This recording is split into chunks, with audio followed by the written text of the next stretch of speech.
जनसंवाद न्यूज, सत्य आणि विश्वासाची बातमी। भारतीय जनता पार्टी उल्लासनगर जिला की नई कार्यकारिणी घोषणा का कार्यक्रम आज टाउन हॉल में उत्साहपूर्ण माहौल में संपन्न हुआ।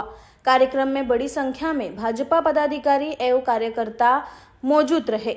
इस अवसर पर भाजपा जिला अध्यक्ष राजेश वधारिया ने नवघोषित पदाधिकारियों को संबोधित करते हुए कहा कि आने वाले चुनाव में पार्टी पूरी मजबूती और एकता के साथ मैदान में उतरेगी। उन्होंने कहा कि संगठन और कार्यकर्ताओं की शक्ति ही भाजपा की असली पहचान है और नए पदाधिकारियों की टीम संगठन को और अधिक मजबूत करेगी। कार्यक्रम में प्रमुख रूप से उपस्थित रहे आमदार कुमार ईरानी, आमदार सुलभा ताई गायकवाड़, प्रदीप रामचंदानी, लाल पंजाबी, नरेंद्र राजानी, मनोहर खेमचंदानी, प्रभुनाथ गुप्ता, शेरी लुंड, टोनी शिरवानी, अर्चना करण काळे, लक्ष्मी सुरेंद्र सिंह, शुभांगी बहनवाल, सुनंदा अमोदकर सहित कई भाजपा पदाधिकारी, भाजपा जिला नेतृत्व ने सभी नवघोषित पदाधिकारियों को शुभकामनाएं देते हुए अपेक्षा जताई कि वे संगठन विस्तार और आगामी चुनावी रणनीति को मजबूत प्रदान करेंगे। भारतीय जनता पार्टी उल्लासनगर जिला के कार्यकारिणी की घोषणा थी। साथ में कुछ सेल और कुछ आगाड़ियों की हमने घोषणा की है, जिसमें कई घोषणाएं अभी तक बाकी हैं, जिसकी घोषणाएं बाद में की जाएंगी। सर, आपके पक्ष में बेंदर बाबू आए, उनके पेट्रोल पंप को नोटिस दिया गया। आपके पक्ष में बेनवाल जी आए, बेनवाल जी के घर पे हमला किया गया। आपके 6 नगर सेवक को तोड़ा गया। भाजपा पार्टी अभी भी एक्शन मोड में नहीं है। ये आपको लगता है दिख रहा है या नहीं दिख रहा है, तो फिर मैं बताना चाहता हूं कि बिंदर पाजी को जो नोटिस गया है उस नोटिस का लीगल तरीके से जवाब दिया जाएगा और भारतीय जनता पार्टी उनके साथ पूरी ताकत के साथ खड़ी है। नंबर 1। नंबर 2, जो कार्यकर्ताओं को मारा गया या जो बेनवाल के ऑफिस के ऊपर, मनोहर बेनवाल के ऑफिस के ऊपर अटैक गया, उस समय पे हमारे मंडल अध्यक्ष, हमारे एडवोकेट नीरज साधवानी, खुद आमदार कुमार ईरानी और मैं और प्रदीप रामचंदानी मोबाइल पे संपर्क में थे। हमने उसी समय पे रविंद्र चौहान से बात की, साहब से, उन्होंने कमिश्नर ऑफ पुलिस से बात की और उनको तुरंत एफआईआर हमने लिखवाई है। उनके ऊपर कार्रवाई होगी, मतलब होगी।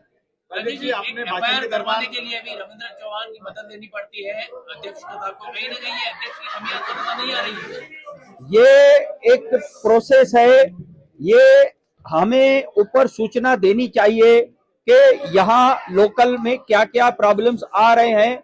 इलेक्शन का माहौल देखते हुए हमें वरिष्ठों को सूचना देनी पड़ती है, जो हम करते हैं। राजत जी, अपने भाषण के दरमियान कहा कि उल्लासनगर का विकास करना होगा तो महापौर एक हाथी दीजिए, मगर पिछले बार दो टर्म महापौर थे आपके, मीना ईरानी जी महापौर थे, पंचम कलानी महापौर थे, 2 टर्म आपको आमदार दिया, फिर भी शहर का विकास के लिए आपको एक साथ महापौर चाहिए। जिसमें उस समय पे टीम ओमी कालानी और साई पार्टी को लेकर हमने वो कार्य किया था। उनकी अपनी महत्वाकांक्षाएं थी, पदों को लेकर, कमेटियों को लेकर, जिसके कारण जो विकास हम करना चाहते थे वो विकास हम लोग उस समय पे नहीं कर पाए। आपने जो कार्यकारिणी सोशल मीडिया पर वायरल की थी, उसमें 5 महासचिव थे, लेकिन आज उनमें से कटौती की गई है, क्यों? महासचिव के पद 4 हैं, हमने 5 पद घोषित किए और ऊपर भेजे थे, वहां से 4 की मंजूरी आई, इसके लिए 4 की घोषणा करनी पड़ी। अभी इस कार्यक्रम में मंडल अध्यक्ष नीचे खड़े थे, वो ऊपर नहीं आना चाहते थे, नाराजगी व्यक्त कर रहे थे। प्रदीप रामचंद्र ने उनको मना के ऊपर लाए, किस विषय पर नाराजगी थी? भारतीय जनता पार्टी एक परिवार है, परिवार में ऐसे अलग अलग विचार, अलग अलग बातें होती हैं और हम उनको साथ में लेके चल रहे हैं। आप कहते हो कि 78 सीटों में चुनाव लड़ेंगे, लेकिन ऐसा शहर में चर्चा है कि आपके पास चेहरे ही नहीं है चुनाव में उतारने के लिए।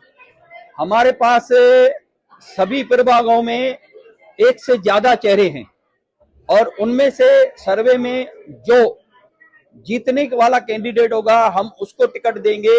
ये आपको किसी ने गलत सूचना दी है कि हमारे पास चेहरे नहीं है, वो चेहरे आपको हम दिखाएंगे तो आप अचंभित हो जाएंगे।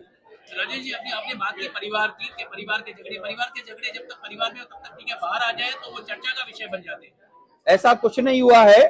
ये आपको लग रहा है कुछ लोग नाराज होके गए और फिर वो वापस हॉल में आ गए और हमारे साथ में ही मंच पे बैठे थे। लेकिन नाराज तो हुए राजेश जी। नाराजगी होती रहती है, नाराजगी होती रहती है। ये डिक्टेटरशिप नहीं है, ये कार्यकर्ताओं की पार्टी है। कार्यकर्ता अपना विचार रख सकता है, कार्यकर्ता अपना जो है वो संवाद न्यूज, सत्य आणि विश्वासाची बातमी। आजच सबस्क्राईब करून बेल आयकॉनला क्लिक करा आणि पहा ताज्या घडामोडींचा अचूक अंदाज आपल्या मोबाईलवर।